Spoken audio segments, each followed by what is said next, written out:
கிறிஸ்துவுக்குள் அன்பான தேவனுடைய பிள்ளைகளை, இயேசுவின் நாமத்தில் உங்களை அன்போடு கூட நான் வாழ்த்தி வரவேற்கிறேன்.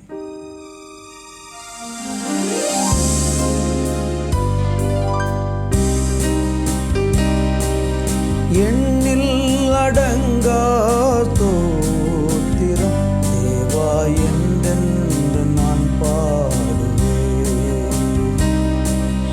எண்ணில் அடங்கா ஸ்தோத்திரம் தேவா என்றென்று நான் பாடுவேன். இந்நாள் வரை என் வாழ்விலே, இந்நாள் வரை என் வாழ்விலே நீர் செய்த நன்மைக்கே எண்ணில் அடங்கா ஸ்தோத்திரம் தேவா என்றென்று நான் பாடுவேன். எண்ணில் அடங்கா ஸ்தோத்திரம் தேவா என்றென்று நான் பாடுவேன். வானாதி வானங்கள் யாவும் அதின் கீழுள்ள ஆகாயமும், வானாதி வானங்கள் யாவும் அதின் கீழுள்ள ஆகாயமும், பூமியில் காண்கின்ற யாவும் கர்த்தாவுமை போற்றுதே. எண்ணில் அடங்கா ஸ்தோத்திரம் தேவா என்றென்று நான் பாடுவேன். எண்ணில் அடங்கா ஸ்தோத்திரம் தேவா என்றென்று நான் பாடுவேன். நீரேனில் வாழ்கின்ற யாவும் இந்த நிலத்தின் ஜீவராசியும், நீரேனில் வாழ்கின்ற யாவும் இந்த நிலத்தின் ஜீவராசியும், பாரினில் பறக்கின்ற யாவும் பாடி உமை போற்றுதே. எண்ணில் அடங்கா ஸ்தோத்திரம் தேவா என்றென்று நான் பாடுவேன். எண்ணில் அடங்கா ஸ்தோத்திரம் தேவா என்றென்று நான் பாடுவேன். தேவா என்றென்று நான் பாடுவேன்.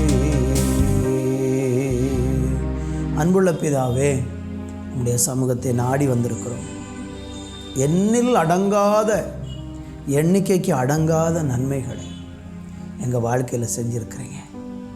இந்த நேரத்தில் இந்த நிகழ்ச்சியை பார்க்குற ஒவ்வொரு பிள்ளைகளுடைய வாழ்க்கையிலையும் எண்ணிக்கைக்கு அடங்காத நன்மைகளை அவங்க அனுபவித்து சாட்சி சொல்ல உதவி செய்யும். கரத்தில் ஒப்பு கொடுக்கணும். இயேசுவின் நாமத்தில் பிதாவே, ஆமேன், ஆமேன்.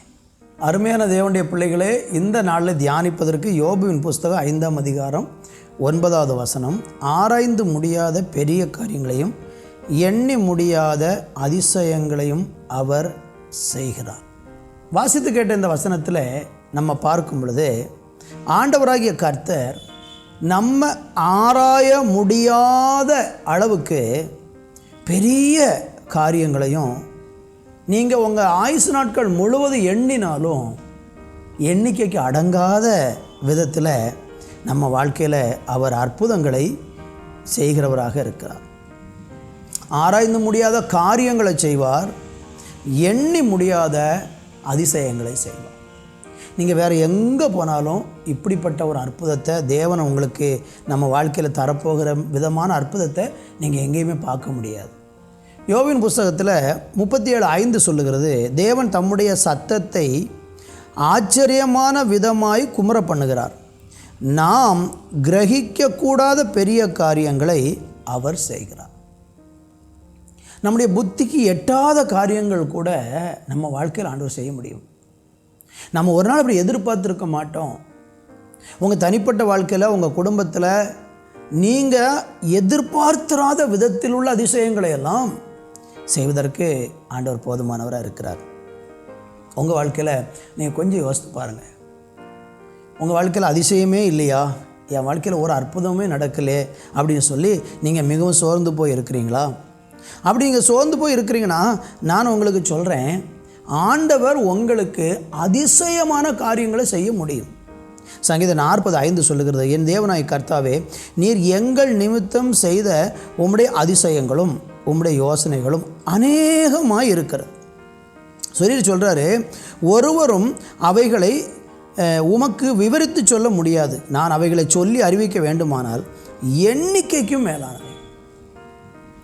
இது நல்லா நீங்கள் யோசித்து பார்த்தீங்கன்னா தெரியும். தேவன் நம்முடைய வாழ்க்கையில் நிறைய செஞ்சுக்கிட்டு தான் இருக்கிறார். யாருக்கும் ஆண்டவர் அற்புதம் செய்யலை அப்படிங்கிறது ஒருவர் கூட சொல்ல முடியாது. இப்போ ஏன் நிறைய பேர் அற்புதம் எனக்கு ஆண்டவர் செய்கிறாரு, அது எண்ணி முடியாதது, அது அந்த காரியங்களும் அநேகமாக இருக்கிறது, அதை சொல்லி விவரித்து சொல்ல, இதெல்லாம் நம்ம ஏன் சொல்லிகிட்டு இருக்கோம் தெரியுமா? அதை உணரணும். நிறைய பேர் உணர்றதில்லை. நமக்கு உள்ளே இழுக்கிற அந்த சுவாச காற்றை வெளியே விட முடியலை அப்படின்னாலே நம்ம இந்த உலகத்தில் மரிச்சு போயிடுவோம். இரவில் தூங்குகிறோம், என்ன நடக்குன்னு தெரியாது. காலையில் சுகபத்திரமாக எழும்புகிறோம். ராத்திரி நாம் தூங்க போகும்போது அந்த டைம் நமக்கு தெரியும். ஆனால் நேரம் விடிந்த உடனே, அதிகாலை நேரம் விடிந்த உடனே நம்ம எழுந்திருக்கிறத நமக்கு தெரியும். இதுக்கு இடையில் நமக்கு என்ன நடக்குது? எத்தனையோ பேர் அப்படி தூங்குகிறவர்கள் நித்தியமாக தூங்கி விடுகிறார்கள், திரும்ப எழும்ப முடியாமல். ஆனால் ஆண்டவர் நம்மளை ஆச்சரியமாக இவ்வளவாக பாதுகாத்திருக்கிறார். கர்த்தருக்கு மகிமை உண்டாகட்டும்.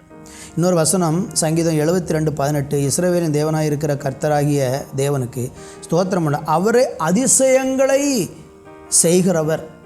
நீங்கள் உங்கள் வாழ்க்கையை கொஞ்சம் கவனித்து பாருங்கள். நீங்கள் ஆண்டவர் அறிஞ்சிருக்கீங்களோ அறியலையோ, எத்தனை அற்புதங்கள் கடவுள் உங்களுக்கு செய்து கொண்டிருக்கிறார். அந்த கடவுளை மறந்துடாதீங்க. அவர் மேலே ஆழமான அன்பு வைங்க. அவரை இன்னும் அதிகமாக நேசிக்க உங்களை ஒப்பு கொடுங்க. கொஞ்சம் ஆராய்ந்து பார்த்தீங்கன்னா அவருடைய அதிசயங்கள் ஏராளமாக இருக்கும். நீங்கள் அதுக்காக நன்றி சொல்லிட்டீங்கன்னா இன்னும் உங்களுக்கு நிறைய செய்து கொண்டே இருப்பார்.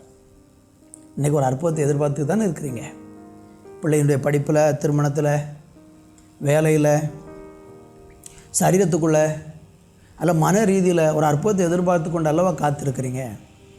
இன்றைக்கு நீங்கள் ஆச்சரியப்படும் விதத்தில் ஒரு அற்புதம் உங்களுக்கு செய்ய இயேசு வல்லவர். ஆனால் நீங்கள் இயேசுவை விசுவாசிக்கணும். அப்படி செய்து பாருங்கள், உங்களுக்கு அதை செய்வார், அற்புதத்தை செய்வார். ஜெபிக்கலாமா? நல்ல தகப்பனே, உங்கள் பிள்ளைகளுக்காக ஜெபிக்கிறேன். நீர் ஆச்சரியமான தேவன், ஆராய்ந்து முடியாத அதிசயங்களை செய்து உங்கள் பிள்ளைகளை ஆசீர்வதித்து உயர்த்த போகிறீங்க. அதுக்காக நன்றி. இயேசுவின் நாமத்தில் பிதாவே, ஆமேன், ஆமேன்.